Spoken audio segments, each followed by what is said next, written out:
Bonjour à chacune et à chacun. Avant toute chose, je voudrais exprimer l'émotion de l'Union européenne suite à ces nouvelles attaques terroristes qui ont été perpétrées en France. Je voudrais dire notre solidarité avec la France, avec le peuple français. Je voudrais dire tout notre soutien pour les victimes, pour les familles des victimes. Et je voudrais dire qu'une fois encore, ce sont des attaques perpétrées contre la démocratie, contre les libertés. Et plus que jamais, nous devons être rassemblés, debout, pour défendre ces valeurs qui nous rassemblent de démocratie, d'état de droit et de liberté fondamentale. Nous avons eu l'occasion, lors de cette vidéoconférence avec la présidente de la Commission, le Premier ministre du Canada, de passer en revue le partenariat et même l'alliance étroite, solide, robuste, qui lie l'Union européenne et le Canada. Au-delà du partenariat, au-delà de l'alliance, il y a des liens d'amitié solides qui nous rassemblent, Union européenne et Canada, parce que fondamentalement, nous constatons que nous partageons des valeurs communes, des valeurs centrales, au départ duquel notre vision du monde est inspirée. État de droit, droits de l'homme, la conviction que nous avons besoin d'un monde fondé sur des règles, le soutien pour le multilatéralisme, la conviction que les défis globaux doivent mobiliser des réponses générales et des réponses globales. Et nous avons eu encore une fois l'occasion, dans le détail, dans la substance, d'aborder les différents sujets au départ desquels nous entendons continuer à travailler étroitement ensemble pour resserrer nos liens et pour faire en sorte que ce socle robuste entre le Canada et l'Union européenne puisse avoir une valeur ajoutée utile au service d'un monde plus juste, au service d'un monde meilleur, au service d'un monde plus équitable. Today we discussed three key areas of EU-Canada cooperation: COVID-19 and economic recovery, EU-Canada relations, and some international issues. Today, the world is at a crucial juncture. We see the resurgence of COVID-19 everywhere. So it's natural that COVID-19 and our economic recovery were at the heart of our agenda. We are determined to fight the pandemic together as a global community, in line with our values of democracy, human rights, and the rule of law. Our goal is twofold. First, protect the health of our citizens, and second, ensure an innovative, sustainable, and inclusive economic recovery. And there is one way to do this: through solidarity, cooperation, and multilateralism. The work of the G7 and G20 and the United Nations are crucial to these efforts. The EU and Canada also cooperate on COVID vaccines, treatments, and tests to make sure all people have fair and affordable access. And we discussed strengthening the WHO, global pandemic preparedness and response, and the necessary reforms. We welcome G20 efforts on debt relief to support the most affected low-income countries, especially in Africa. This year, we celebrate the third anniversary of the provisional entry into force EU-Canada Strategic Partnership Agreement and the CETA. The CETA has been good for both the EU and Canada. Bilateral trade has increased by 24% for goods and 25% for services. And we hope for the swift ratification of CETA by all our member states. Climate change may not grab the headlines right now, but it's no less urgent today than yesterday. We stressed the urgency to step up global action to tackle climate change, and the EU and Canada share the common goal of achieving carbon neutrality by 2050, and our economic recovery offers a unique opportunity for a green reset of our economies. We also highlighted our close collaboration on our digital transformation. We work together to ensure that artificial intelligence and other digital technologies play a role in our COVID-19 recovery. We also discussed a range of foreign policy and security issues, including China, Belarus, Nagorno-Karabakh, Eastern Mediterranean, Sahel, and Venezuela. The EU and Canada see eye to eye on these issues. Specifically on China, we have serious concerns about the human rights situation in China, including the arbitrary detention of EU and Canadian citizens. Strong transatlantic relations are critical to address today's geopolitical challenges and uphold the rules-based global order that we both cherish. We also agreed to cooperate in protecting our democratic systems against cyber attacks and disinformation. Our EU-Canada relationship is strong, anchored in the values of democracy, human rights, and multilateralism. And we look forward to expanding our cooperation at our next summit when conditions allow. Thank you, Mr. President. I'm now turning to the Berlaymont building for Madam President. I would like to start by also condemning in the strongest possible terms the hideous and brutal attack which took place in Nice today. My thoughts are with the victims of this appalling act. No one should doubt Europe's solidarity with France. We are united and determined in the face of fanatism and barbarism. And I would like to thank Prime Minister Justin Trudeau for the very good conversation we had. It is always a pleasure to talk to like-minded partners. And of course, the European Union and Canada have traditionally a very close relationship. So we are partners. We are partners who are facing a challenging international context. We are partners who are ready to tackle the existing global challenges through cooperation and multilateral approach. Our video conference today was a very clear message about this relationship. And I'm happy to state that our cooperation is increasing on a number of issues. So Canada is a very essential ally for the European Union in the areas of foreign policy, of trade and climate action, just to name some. But also innovation, digital research was an important topic today. So in the talks we had today, we underlined the necessity to work closely together on all these issues, but also to uphold the international rules-based system. We had also a conversation on agreeing on cooperating closer in protecting our democracies and being very firm on fighting cyber attacks and disinformation. So I want to thank Prime Minister Justin Trudeau for his very strong support to international efforts to fight coronavirus, one of the main topics of our talks. The cooperation on this between the European Union and Canada has been excellent. It has been excellent both on a bilateral level and on the multilateral level.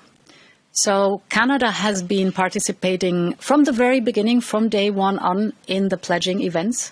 Thank you very much for that. This support was crucial. Then we were the very first ones to work together in creating what is today the ACT Accelerator. So a global construction to work closely on a multilateral basis together to go into the research and development of vaccines, treatments and diagnostics. And I'm very grateful for Canada's significant political and financial commitment to COVAX, because through this, the European Union and Canada are cooperating to ensure universal, equitable and affordable access to COVID-19 vaccines, treatments and tests. And right now, 184 countries joined so far COVAX. This is a big success. And this is solidarity, cooperation and effective multilateralism. Those three are essential to defeat the virus and to accelerate the recovery. We will have next year in G20, hosted by Italy, a global health summit. And I was happy to invite the Prime Minister Justin Trudeau to come to the Global Health Summit. It is a very important event because at this G20 Global Health Summit, we want to look at the lessons we've learned how to deal with this pandemic. So another step forward in close cooperation.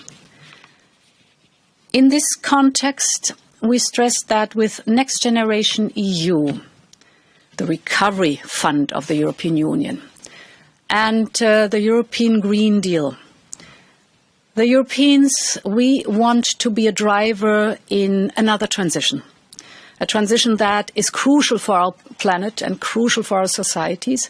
It's a transition to a climate neutral, but also resource efficient and, if possible, circular economy across the world together with like-minded partners.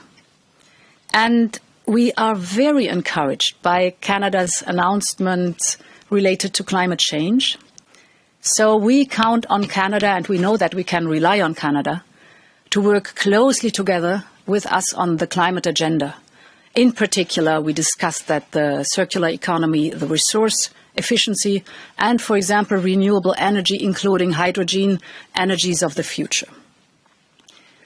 Our cooperation has not only bilateral, but also significant global potential.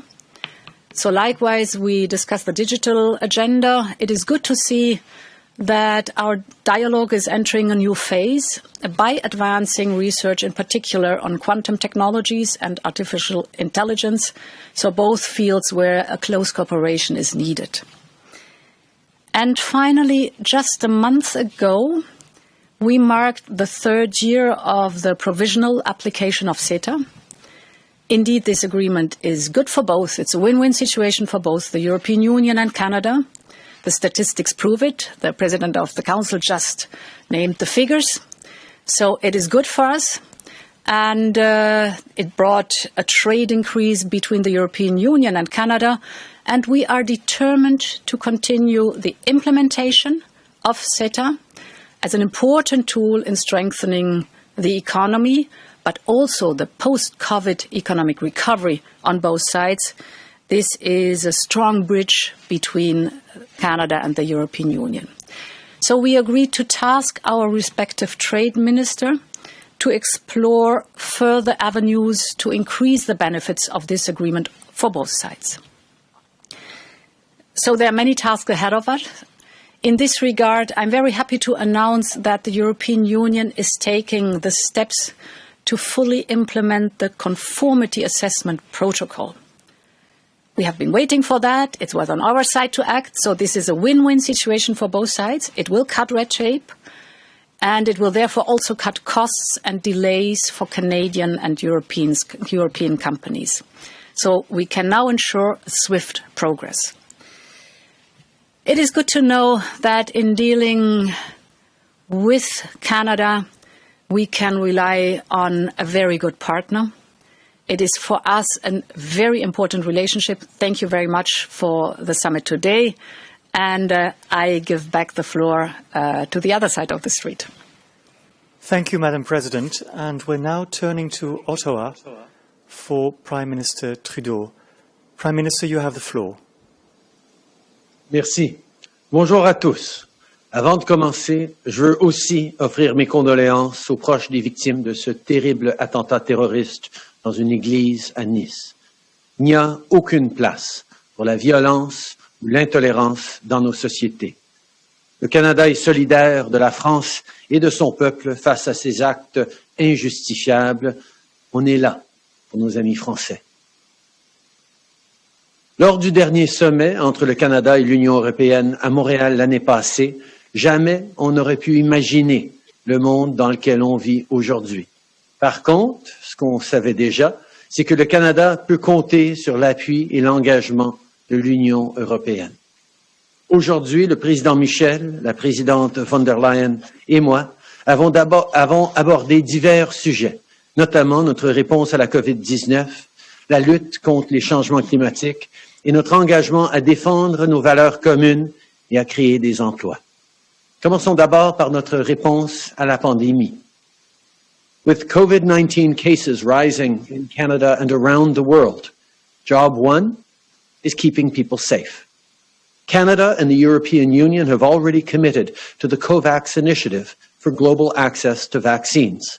Today, we agreed to strengthen that cooperation, including on research, access, procurement, and distribution of COVID-19 vaccines. I'm looking forward to continuing these very important conversations about protecting people's health. In our meeting, we also discussed our shared work on the economy. Over the last 3 years, the Canada-EU trade agreement has created good jobs on both sides of the Atlantic, with Canadian exports to Europe up by 20%. Today, we talked about the work to be done on fully implementing CETA to ensure that all Canadians, including farmers, small and medium-sized businesses, and women entrepreneurs, benefit fully from this deal. Good, progressive trade will be key to rebuilding a strong economy that works for everyone. Through CETA, we can also create more green jobs.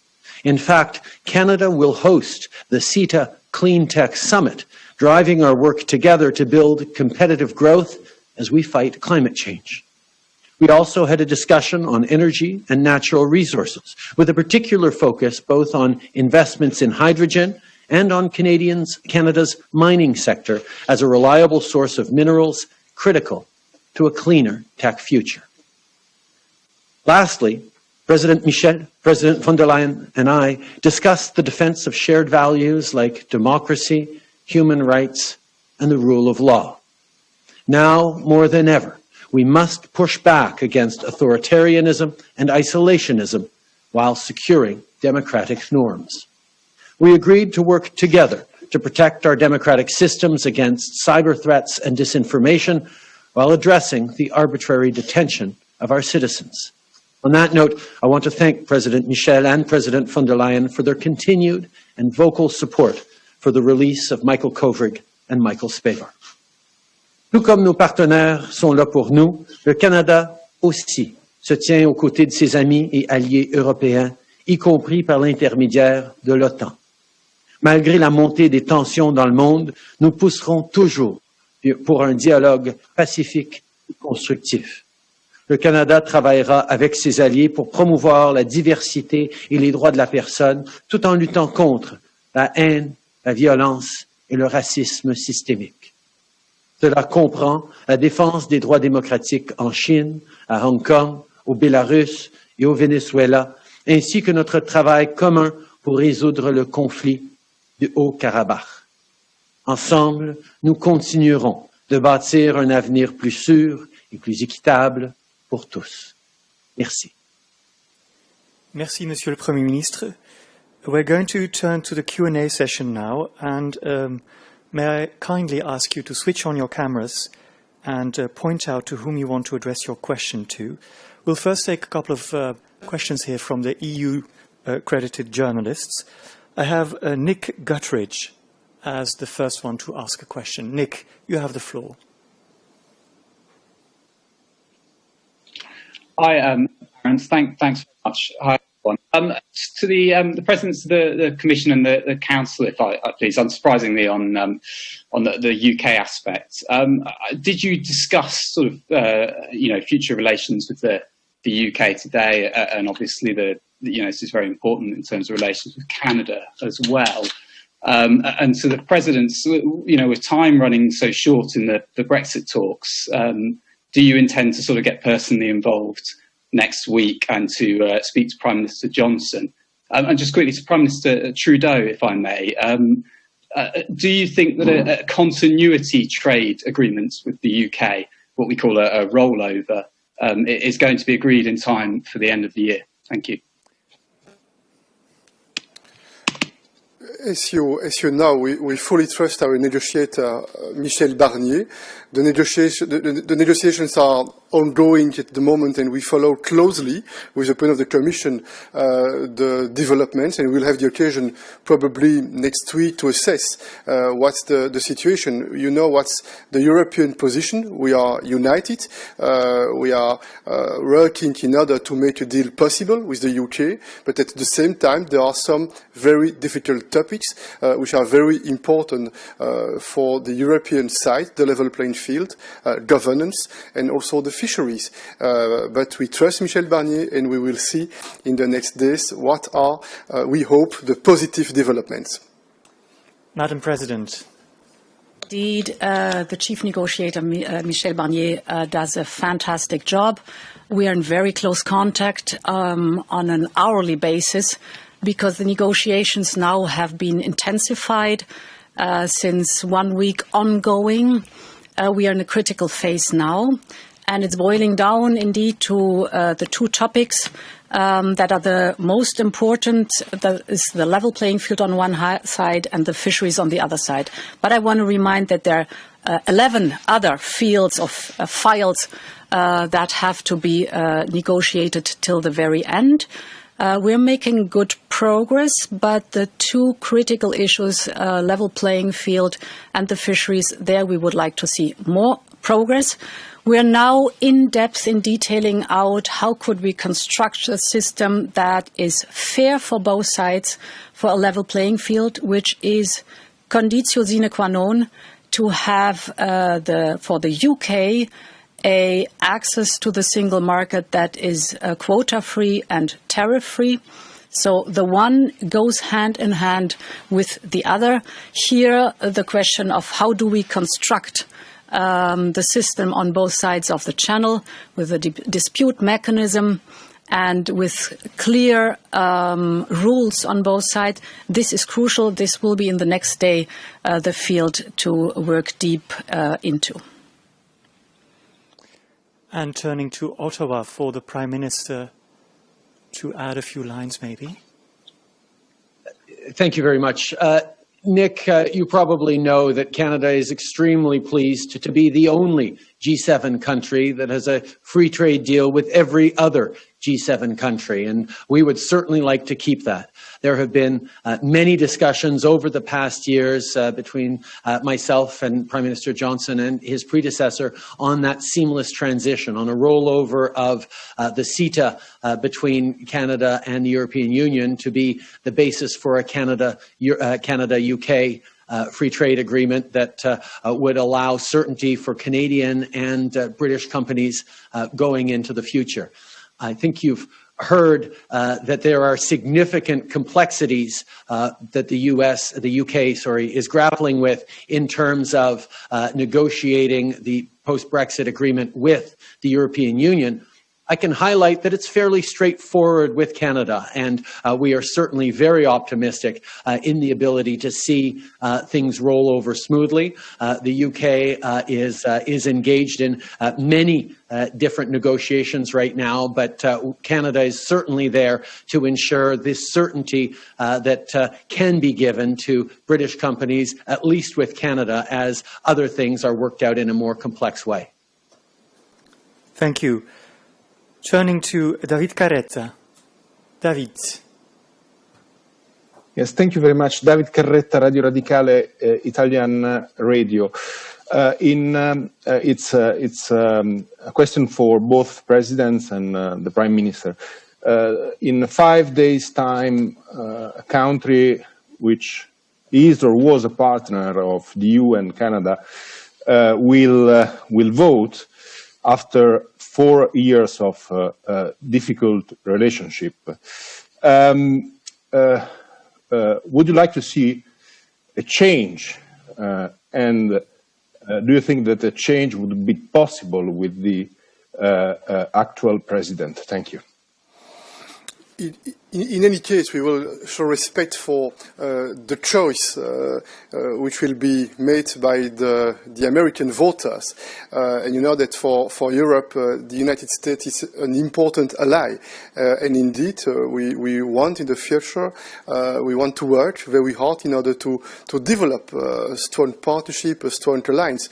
We know that in the past, we had some different opinions on different topics like climate change, like the trade questions, like also the situation in some parts of the world. But in any case, we are totally convinced that it's good for the future, if it's possible, to have a strong alliance with the United States. This is our choice, this is our political will, and we will respect what will be the choice made by the American voters. Madam President, you have the floor.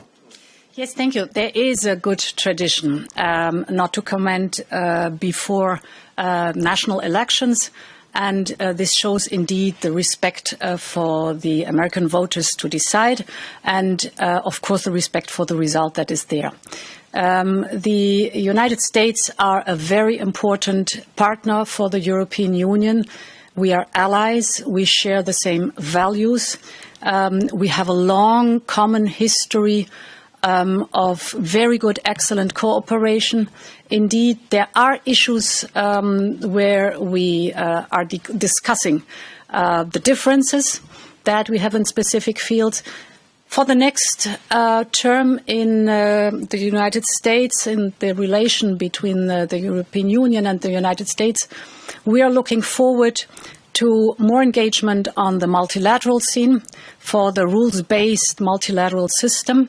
That is for us important. We are looking forward to engage stronger in the fight against climate change. It is impressive to see how states or regions or cities step up against the climate change, so to engage in the fight of climate change.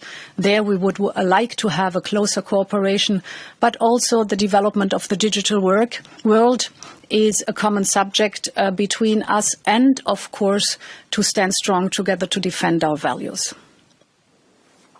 Thank you. Mr. Prime Minister. Like people in countries around the world, Canadians are watching closely the elections in the United States. And like people around the world, we won't be commenting on possible outcomes. Our responsibility as a government is to prepare for different eventual outcomes, and that's what we're focused on. Every step of the way, as we've been able to over the past many years, we will continue to stand up and defend Canadian interests, look for greater opportunities for cooperation, look to deepen the already close ties between Canada and the United States, regardless of the outcomes. Our responsibility is to be there to push for better opportunities for Canadians and a more peaceful, more stable global context. And we will continue to work with whomever the Americans choose as their president to move forward in constructive ways. Thank you. We're going to stay in Canada. The next couple of questions will be asked by Madeleine Blaise-Morin from Radio-Canada. Vous m'entendez? Oui, bonjour. Oui, je vous entends. J'aimerais vous entendre, en fait, tous les trois, en français et en anglais, si possible. Vous l'avez souligné, la France est à nouveau éprouvée aujourd'hui et les attentats des dernières semaines nous indiquent que des gens s'offusquent de la publication de caricatures de Mohamed. Donc, c'est un sujet qui dérange, qui a mené à la punition ultime. Croyez-vous qu'en Occident, il doit être possible de se moquer de tout, même de la religion? La liberté d'expression est une valeur fondamentale pour nos démocraties, pour nos libertés fondamentales. Et cette liberté de penser, cette liberté d'expression, elle est le pendant d'un processus démocratique qui est dynamique. Dans le même temps, nous mesurons bien que l'on doit veiller partout dans le monde à favoriser la compréhension mutuelle, à favoriser le respect les uns pour les autres. Mais ce qui est certain, c'est que nous devons partout dans le monde, c'est vrai également en Europe, être totalement déterminés pour défendre ces valeurs fondamentales et pour combattre avec une très grande fermeté tous ceux qui, en fait, veulent mettre en danger ces libertés fondamentales, l'état de droit, la démocratie. Le raisonnement du point de vue européen, il est très simple. Nous considérons que ce sont les délibérations à travers les processus démocratiques qui organisent la vie en société, qui organisent les règles au départ desquelles on peut vivre ensemble dans le respect mutuel en garantissant les libertés fondamentales. Madame la Présidente. For me, it is very clear. First of all, free speech, free expression are fundamental rights that have to be defended. Second, the European Union respects religious beliefs. And the third point is the bridge, because I'm convinced that we have to be very clear that we will never accept violence that is hiding behind religion. True religion is peaceful and true religion is uniting. Monsieur le Premier ministre. D'abord, nous condamnons absolument ces attentats terroristes haineux, inacceptables. Il n'y a absolument rien qui justifie cette violence, c'est injustifiable et nous nous tenons de tout cœur avec tous les Français, avec les gens partout dans le monde qui condamnent, qui déplorent, qui refusent d'accepter aucune justification pour ces actes qui sont de part et d'autre absolument inacceptables. En même temps, nous nous devons de reconnaître que ces criminels, que ces terroristes, que ces meurtriers ne représentent d'aucune façon l'islam ou les gens musulmans. Ici au Canada, en France ou ailleurs dans le monde, ils ne représentent pas les musulmans. Merci. Madeleine, je pense que vous allez poser une deuxième question au nom de votre équipe presse. I'm now going to ask the question in English, but Mr. Trudeau, if you could respond both in French and in English, what is the plan for recognizing or waiting to recognize the result of the U.S. election if it's close, contested, or questionable claims of victory?